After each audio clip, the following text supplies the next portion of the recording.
What's going on, everyone? Monday, January 15th. Today I'm gonna go through and show everyone my collection of wrestling stuff, wrestling memorabilia, toys, and stuff that I've collected over the years. Honestly, I'm not even really sure what's in this bin that I have. I just pulled this bin out of the basement. I don't really look at this stuff, so begs the question why I have it. But it's just stuff that I collected mostly in my 20s, late teens. A lot of the stuff I had, actually I think everything I had as a kid has gone away. So let's get into it. All right, like I said, I haven't been in this bin in a while, probably, I don't know, a couple of years anyways. But let's take a look, I'll show you what I got, and maybe tell some stories. Some of this stuff has some pretty interesting stories to go along with it. So, oh boy, we got a lot. So right on top, we got, let's see, WCW World Championship Wrestling comic book or magazine? What is it? I guess it's a comic book. I don't even know. I'm pretty sure my boss gave me this years ago.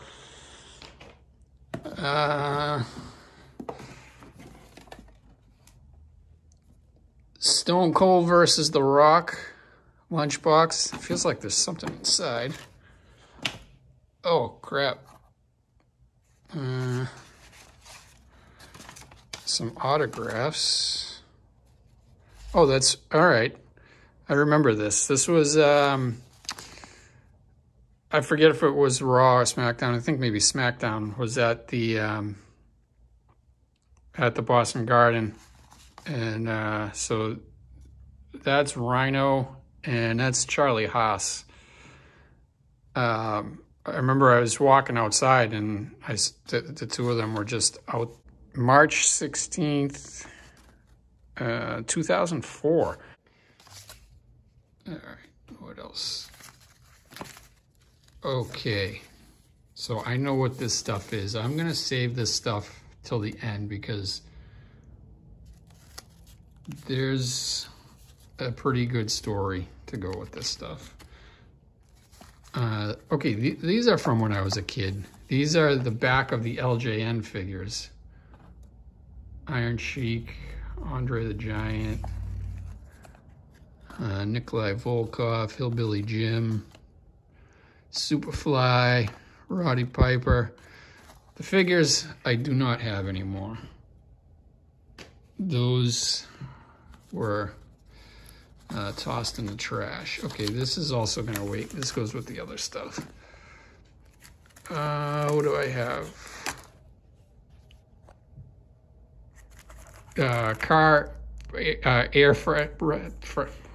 fresheners, Undertaker, and then just the old WWF Attitude logo. I have no idea when I got these. But a lot of stuff I just got in my 20s, you know, I had the idea of just like buying stuff and putting it away, you know, on the off chance that it went up in value. Because I think at the time, Star Wars figures, maybe, if I remember right, had really shot up in value, like original Star Wars figures. And I was like, oh man, if I had kept those, it might be worth something. So now I got a bin full of stuff that I bought 20, 25 years ago that honestly, I don't even know what it's worth, if there's any value to it, because I just don't keep up with this stuff anymore. I mean, I watched the Major Wrestling Figure podcast with Brian Myers and Matt Cardona. So I see like what some of the figure values are, But like this other collectible stuff, I have no idea. Okay, this is also gonna go with that other pile. This is gonna go with that other pile. All right. Oh man. Hollywood Hogan TV Guide. Anyone remember TV Guide?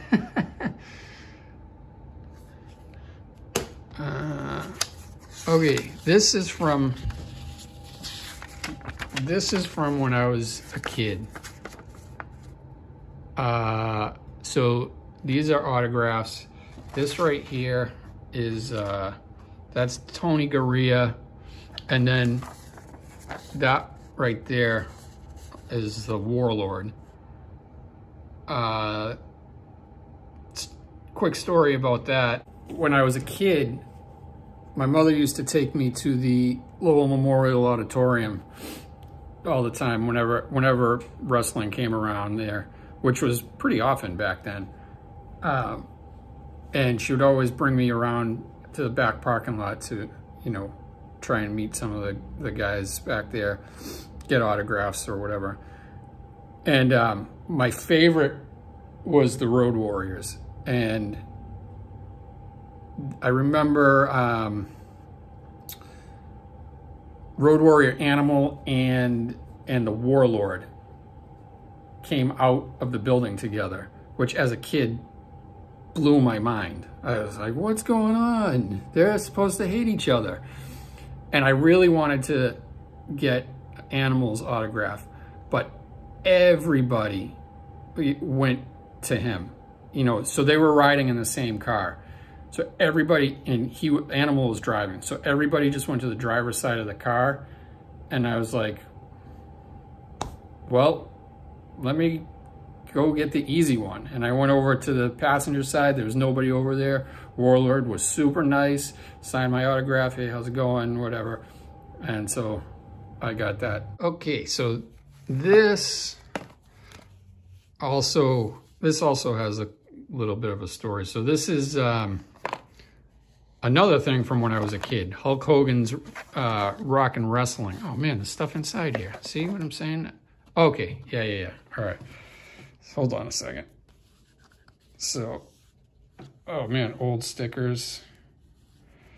So this was Hulk Hogan's Rock and Wrestling. No, what is this? Oh, the story, the day the Hulkster beat the Iron Sheik. All right. This is not what I thought it was. Anyways, I got an autograph on here from Hulk Hogan. And what happened was Hulk Hogan had an autograph signing. Geez, I was probably 22 or so. This is a while ago.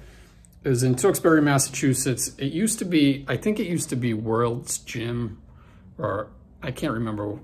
There's still a gym there. But anyways, he had an autograph signing. I had never met him, or I'd never, you know, been to a signing for Hogan. Actually, I don't go to signings because they suck. I just got better things to do than stand in line for hours on end.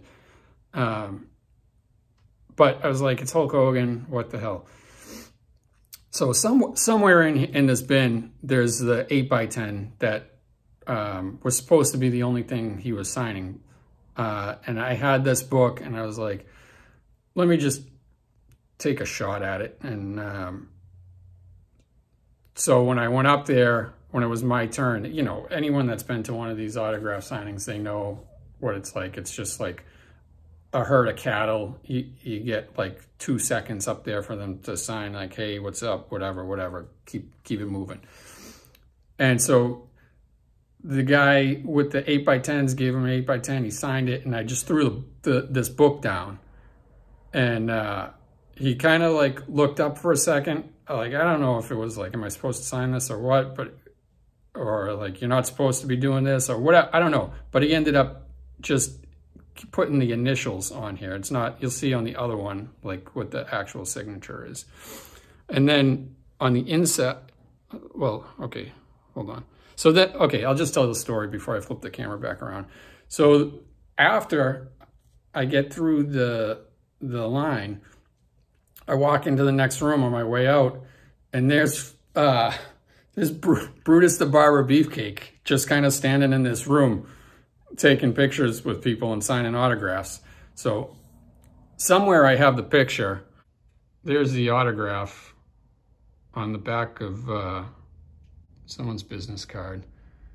Okay, I wasn't sure. I saw there was some writing in here. I wasn't sure I was going to show it, but it's just a quick message from my mother. So this is dated 11/12/85. To my son Clayton, keep up the good work in school. Love, Mama. Must have been the one time that I got good grades on a report card or something. Thanks, Mom. I still have 39 years, almost 40 years later. I still got it. So thank you. All right, what else? Okay, these I'll show after also, because those have a pretty lengthy story.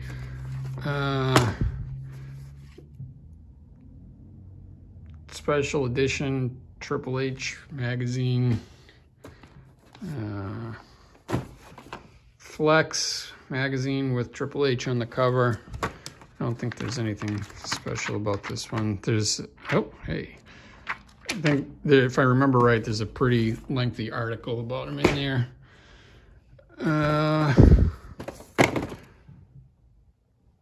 Pictorial history of wrestling, the good, the bad, and the ugly. Ah, here's the 8x10. Okay, so, oh, okay. Hold on.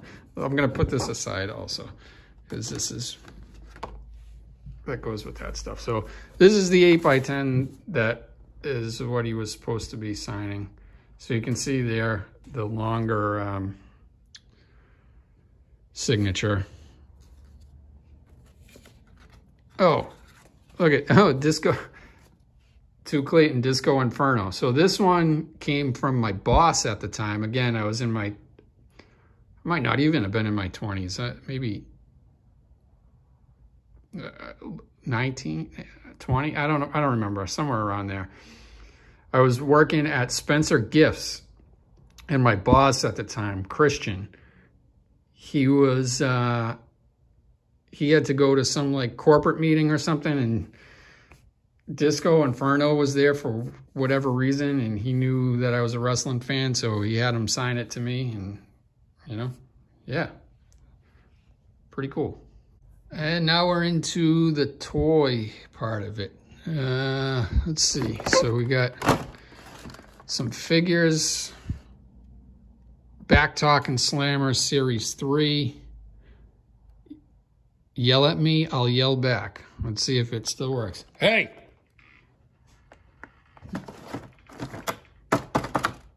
Slam me, I'll talk back. Yeah. I don't even remember. I don't even know when these are from. Chris Jericho. 2002. All right. I also have Triple H. This one, the package is coming open.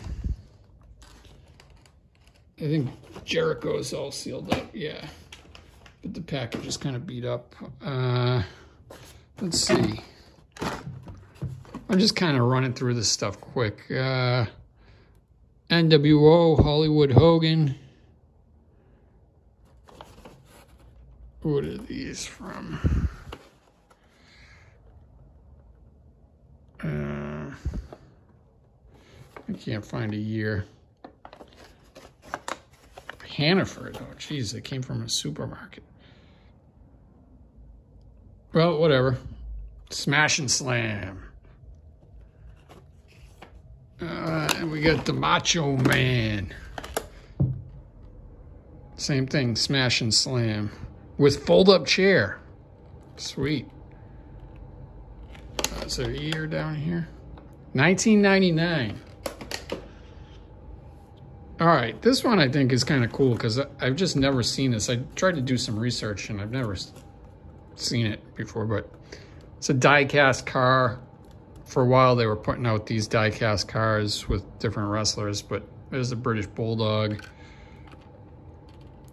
This has never been opened. The box is pretty beat up. Let's see. Hold on. Let's see.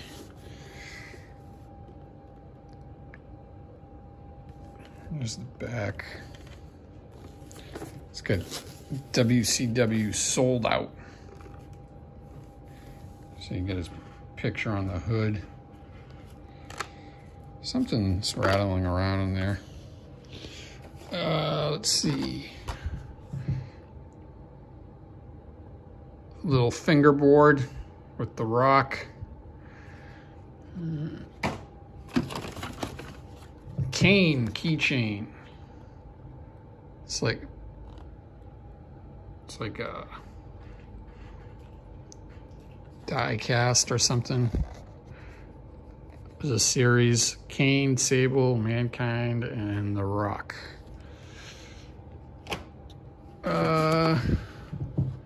Bendham's, okay. Rayleigh's. I think that was a store back in the day. I don't even know if they were around, Rayleigh's, but that's the Road Dog, Bendham.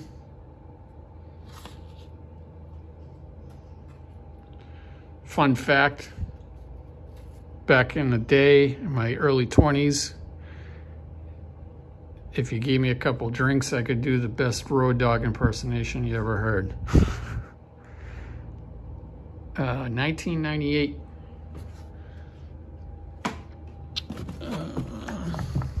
Vince McMahon Bendham. Must be from that same series.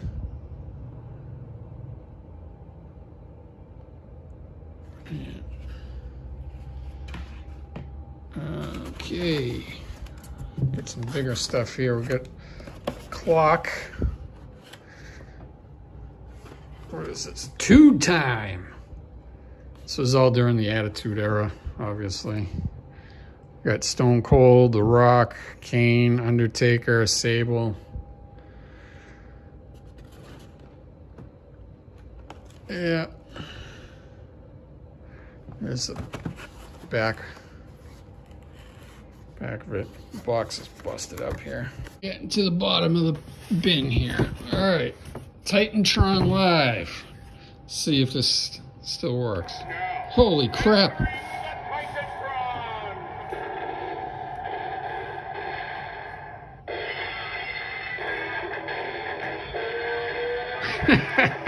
I can't believe this still works. That's awesome. Yeah, so apparently it's the Titantron from Jack's. This has never been taken out. Comes with Vince McMahon. Let's see what's on the back. Oh, I guess these were all the guys that came with it. I'm not even really sure. Like different figures play different stuff. I don't know. Let me see if I hit it again, if it plays somebody else's music. Now, entering the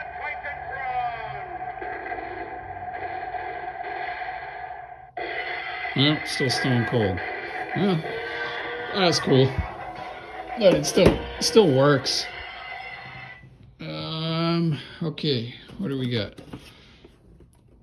Kane, KB Toys, $12.99. Ripped and Ruthless 2. Okay, quick story about this one. So, like I said, I worked at Spencer Gifts at the mall. And somebody, it might have been the manager there, knew the manager at KB Toys. And apparently that Kane figure was like a hot item or something. So, again, Christian clued me in on it. I could have this wrong, but I think this is how it went. And said, hey, if you go, put your name on a waiting list, they'll have one because they're going to sell out fast. So that's what I did. And I got it, and I've just always kept it in the box. So yeah, that's Kane, Ripped and Ruthless, $12.99 at KB Toys. Let's see who else is on the back. Triple H, Sable, Shawn Michaels, and then they show the Slammers. What else we got? I think this is a trivia game. Yeah. wrestling trivia, 800 questions. This I've gone through. I've opened this, and I'm terrible. As much of a fan as I am, I'm terrible at trivia. Another fingerboard, Stone Cold Steve Austin. And then just some of these framed pictures. Undertaker and Stone Cold. And that's that. Okay, now I'll show this other stuff that I was putting aside, because there's a couple stories to go along with this stuff. I'm not really going to go into too much detail just for the sake of time, but I'll touch on the stories behind this stuff a little bit. So, okay, so this stuff is all Colt Cabana. So I got a signed picture, and Wrestling Road Diaries, the original, and Wrestling Road Diaries 2. So the story behind this, you can see it's signed to Clayton Henry. That is not my name. You see it's in parentheses. So the story behind this stuff is, well, Colt Cabana was with Ring of Honor at the time, and they were coming to the Lowell Memorial Auditorium, and I wanted to get Wrestling Road Diaries, but I'm weird about ordering stuff online. I just don't like to do it unless it's absolutely necessary, and I was pretty broke at the time, and what I did was I emailed him, and before I tell this story, I shouldn't even tell this story, because I don't want, I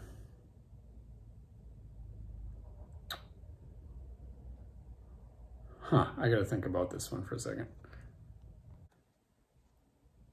All right, I'm gonna go ahead and tell this story, because the story means a lot to me. Okay, so the story goes like this. I was broke. I knew he was gonna have a merchandise booth set up at the show. I couldn't afford a ticket. So I just emailed him and said, hey, I'm really interested in buying Wrestling Road Diaries. I can't afford a ticket. Can I just meet you outside the building and buy it off you? And I'm gonna get some of the details of this mixed up, but I'm pretty sure the way it went was he agreed to do that. And then what happened was, in that time frame between the me emailing him and the show, somebody that I know had passed away, and the wake was going to be the same night as the show. So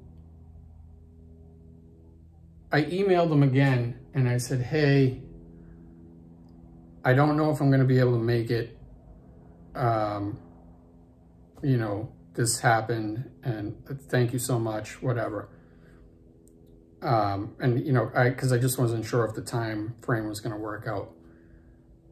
So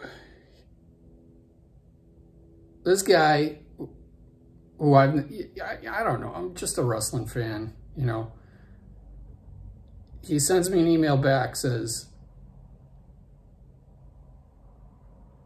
if you can make it, I'll leave you a ticket to the event at the Will Call booth.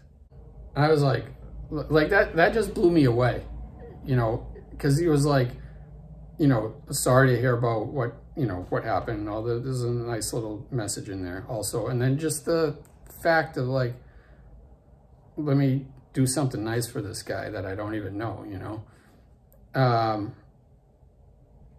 So as it turns out, I ended up being able to make it there.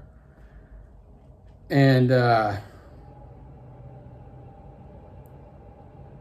it was a nice little distraction, you know. It was, and it's something that I always, like, now I associate the two things together. You know, someone passed away, but also someone did this incredibly nice thing for me, which I will forever be grateful for. So when I got there, he was still at his merchandise table. I went and introduced myself to him, and completely free of charge, he signed that picture for me. I'll put my hand in front of the camera. Yeah, so he gave me that picture, and we talked for a few minutes, and just a good dude. If you haven't seen these Wrestling Road Diaries, go see if he still has them for sale. I think they're awesome. And then the story about the Henry, my email address includes the letter H, and where he didn't know my name, he took the letter H and made up a last name for me. So my ticket at the will call window was under the name Clayton Henry. So that's how he signed the picture over to me. So there's a quick little nice story about that stuff. Okay, now this stuff has kind of a bittersweet story to go, a fun story to go along with it. Let me start with this.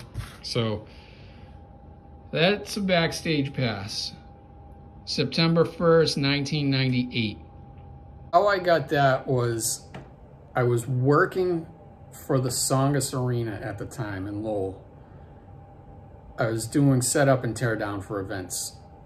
And being a wrestling fan, of course, I got super excited when they were coming for it was before Raw was live, so it was a Raw taping, and then they also do Sunday Night Heat taping, and maybe taping for one other show.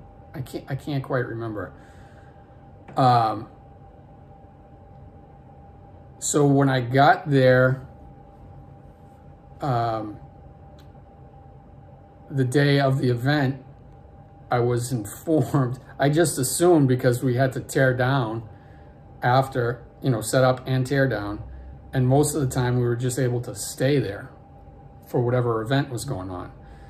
But then I was informed when I got there that no, we were gonna have to set up, leave, come back later that night, and tear down. And that didn't work for me. So my brain immediately went into like planning mode. So what happened is, one of the other guys, or kids, I was like 98, I was 21 years old, that worked there, his father was one of the higher ups at the arena, and he had a sheet full of these Backstage passes.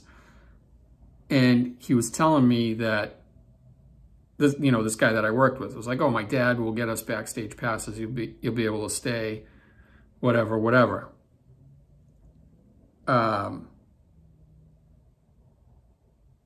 Long story short, there's a whole lot more to this story. I got yelled at by Vince McMahon. I got grabbed by the WWF security. My boss for the Songus Arena told me to get out of there. And what I ended up doing was, obviously I got the Backstage pass. I ended up hiding in a bathroom, and basically once doors opened, I just blended myself in, and I was able to go anywhere I wanted in the arena because I had the Backstage pass, so nobody questioned me. I ended up sitting second row. You can still, if you go on the network or Peacock now, whatever it is, you can see me sitting there. I got my back to the hard camera. But that's the quick part of my backstage experience. So then after the event is over, WWF just like, they pack up their crap, their ring, and just get out of there. Their set stuff and get out of there. All the other stuff that comes along with it, like they leave a lot of stuff behind. So some of this stuff is actually all of the stuff is stuff that was just left behind in the locker rooms when we were going in for setup for, there was a hockey game the next day. So we had to clean everything out and set up for the hockey game. So this is stuff that was gonna get thrown out, and I was just like, oh, well, let me, take this. So it's kind of neat, one-of-a-kind stuff. So this is, at the time, Val Venus and Dustin Rhodes had a thing going on. And Dustin, you can see here, it says Dustin, 2 sides. And this is just like, he was walking through the crowd holding the sign that says, he is coming back. And then Val Venus was coming around with these signs that say, I have come. Then there was Al Snow. It was at the time everybody had styrofoam heads, so there's a little note about the heads. This is Jackie Trophy. I don't remember what that is. Okay, so this is a whole story unto itself. 2 guitars by Double J, Edge, and X-Pac. If I remember right, it was, I could have sworn one of them was Henry Godwin. But here's the bittersweet part of this story. And I honestly, I don't even like talking about this because it bums me out a little bit. So if anybody remembers back then, Jeff Jarrett would come out with these guitars that said, "Don't piss me off" on the back. But, it was just a P and then like dash, dash, dash or something. I forget exactly what it was. It was painted on the back, and he'd hit people with them. Well, that stuff, after he, like I said, they were doing tapings. So they did a taping for Raw, and he used a guitar on someone. Then they did a taping for Sunday Night Heat or whatever it was, and he hit someone else there. And those broken guitars just get swept under the ring. And at the end of the night, like I said, they don't care about any of that stuff. They just pack up their stuff and go. And so I'm out there like picking up chairs or whatever I was doing, and I see a pile of trash in the middle of the floor with those guitars there. And I was like, oh, hold on, let me grab these. That's cool, because it wasn't like it was shattered into a million pieces. Each one was broken into like 3, 4, 5 pieces, something like that. And I realized I could piece them back together. So I took them, I set them aside, and I kept them. And I had them for the longest time. I had pieced them together, and I had them hanging up. And, it was a cool thing to have. I mean, I don't know if anybody else has. I'm sure somebody probably has something like that. And then at some point, I'm not going to get into the whole story about how this happened,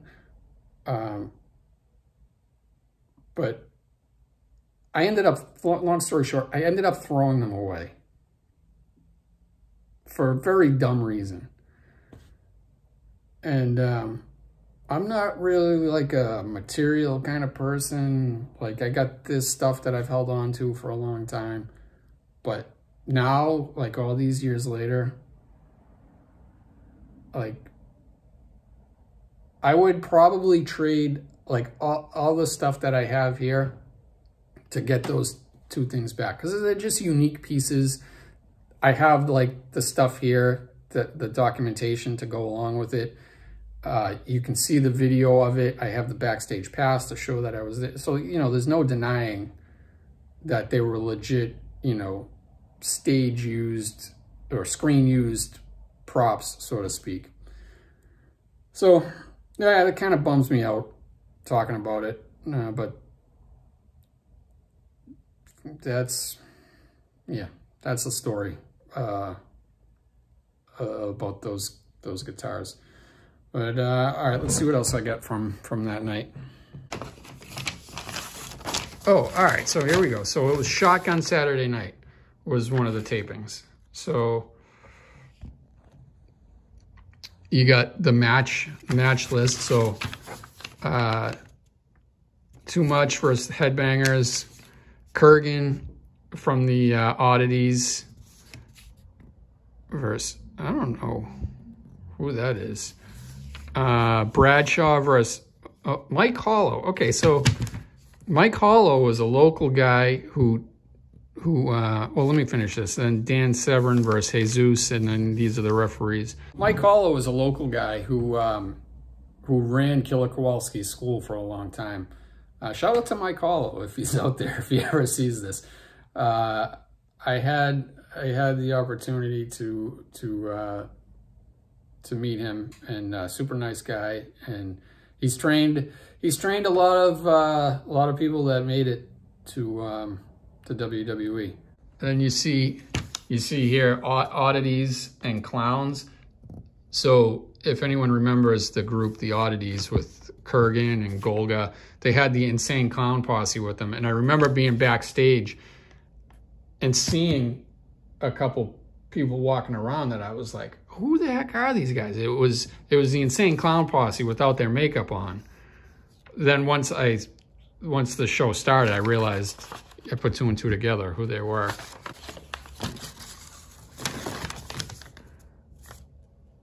Okay. This is, I'm not going to read through this whole thing. This is a promo of, I'm pretty sure his name was Tiger Ali Singh. And he was like an anti-American guy. And he had a servant with him named Babu. And this was the promo. If you go back and watch, he does, I don't know if he wrote the promo or who wrote it for him, but it's almost word for word what's written down here. So I was just reading over this quickly, and he's just talking about Americans are trash and they'll do anything for money. And then he offers someone $500 to come in the ring and eat a booger from Babu's finger. Good stuff. What else? This might be the same thing, just like a photocopy. Let's see.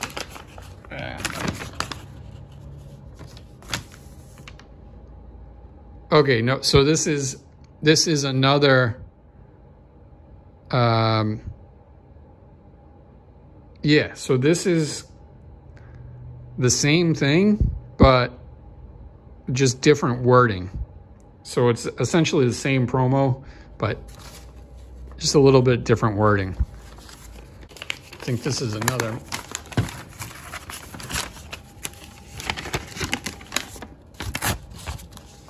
Okay, yeah, so here we go. So here's the match listing for Sunday Night Heat. Gangrel versus Taka Michinoku. There you go, Tiger Ali Singh. That must be his promo that I just had the paper for. Val Venus versus Mark Mero. There you go. And then Dustin comes through with those signs that we were showing earlier.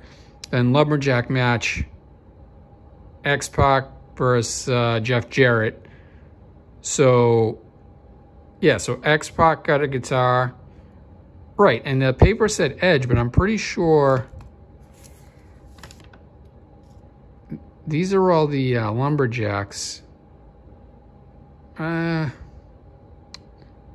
I'm pretty sure Henry Godwin at the time, Midian, got one of them. So Skull and 8 Ball, yeah, there's a funny story with one of them when I was backstage, and The Undertaker and Vince McMahon. Ken Shamrock versus Vader, Kane versus D'Lo, and then Austin. Shamrock, I don't think that was a match. I don't really know what that was. Okay, yeah, and here's the Raw taping. So DX versus Kai and Tai, Rock promo, Vader. Oh yeah, all right. So there we go. Vader versus Dustin, and then Val Venus came out with his sign. Oddities, Golga and Kurgan against DOA. All right, yeah, here it is. So Edge versus Jeff Jarrett and Southern Justice. So that's right. So that was the Godwins. That was the thing they were doing. So I'm pretty sure I remember that right. That maybe Edge moved and one of them got the guitar, or Edge hit one of them with the guitar, took the guitar. I don't remember, but I'm pretty sure Midian got hit with one of those guitars that I had in my possession that I no longer have. I don't know, that must be a promo or something. Headbangers versus D'Lo and Mark Henry with China. Draws versus Bradshaw, Mark Merrow versus Miguel, and Southern Justice versus Too Much. That's my collection of wrestling toys, figures, memorabilia, some unique, one-of-a-kind stuff. I guess I'll just go ahead and tell the story real quick. So when I'm standing backstage at the Songus Arena waiting for my backstage pass, I'm just kind of standing off to the side, minding my own business. And Undertaker, Vince McMahon, and one of the DOA guys, the Harris brothers, I don't know which one it was. They're standing there talking to each other. And look, if you've never seen any of these guys in person, they're humongous. They're all huge. The Harris brothers are huge. Undertaker's huge. Vince McMahon is huge. And I'm a tiny guy, like, right? So a kid at the time. So I'm just standing there, minding my own business. And the three of them are talking. And how can I put this? I'm just going to say it. So Vince McMahon, not Vince, Undertaker, in like his little bit of a Southern accent that, like, now that he's out there talking to the world, everybody kind of hears it.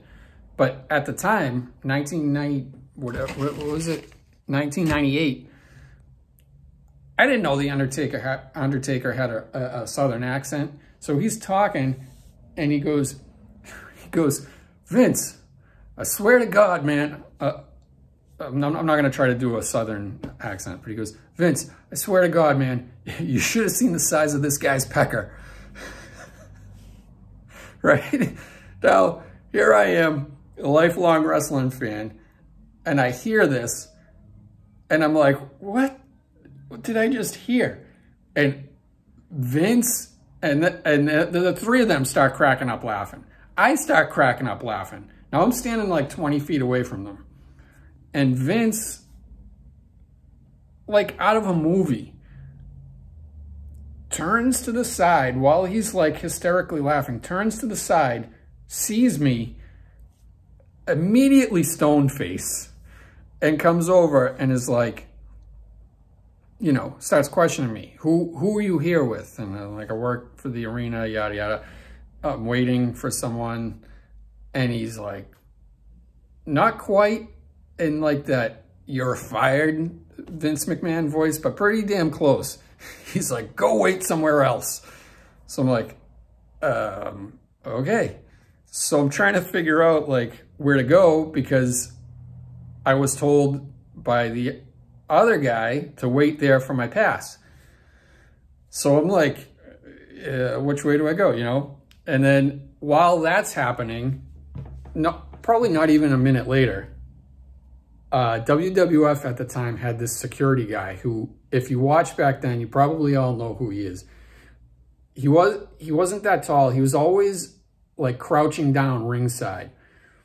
And the guy was huge, like jacked, not tall, just jacked. He always had one of those like leather hats on backwards like Triple H used to wear. And I can't remember the guy's name. I think he's since passed away. But anyways, while I'm sitting there like trying to figure out what the heck to do, next thing I know, my head feels like it's about to be popped, and I just got this gigantic arm around my neck, and I'm like, you know, and it was this guy, and he was super nice. I mean, he probably knew he could have just popped my head very easily if he wanted to. So like he wasn't being like a jerk or anything, but he was just like, you know, come on, you gotta go somewhere. And I was like, okay, and just went with him, you know. But I did end up obviously getting the backstage pass, and then, like I said, my boss, he saw me still in the backstage area, and he was like, "What are you doing here? You're not supposed to. I told you, whatever." I was like, "Okay, I'm leaving." And I got the backstage pass and pretended like I was leaving, and I went out into the arena, and which was kind of funny because I ended up actually meeting some of the guys out there, just like, "Hi, how's it going?" kind of thing. And I went up into like the concourse and hid in the bathroom until doors opened, and then, like I said, I just blended myself in, and yeah. At the end of the night, I went out and came back in like I had left, and got all the stuff that I just showed you. So yeah, that's my my collection of wrestling stuff, a couple of stories, and hope you guys enjoyed it. And that's all. See you tomorrow. Bye-bye.